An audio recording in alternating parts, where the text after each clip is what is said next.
I'm Amber Kylick from Critical Movement Coaching. So we're going to look at forward rolling. We did some rocking.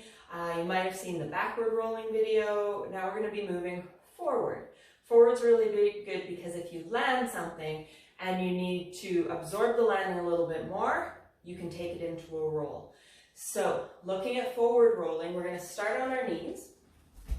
And it's kind of the same when we want to go over the shoulder. So instead of going straight over your head, you want to open this up. The trick is to be able to go in a forward momentum and not off to the side.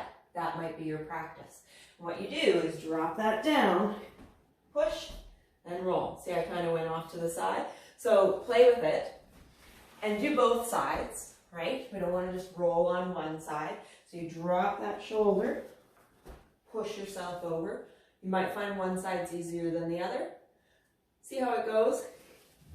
Enjoy.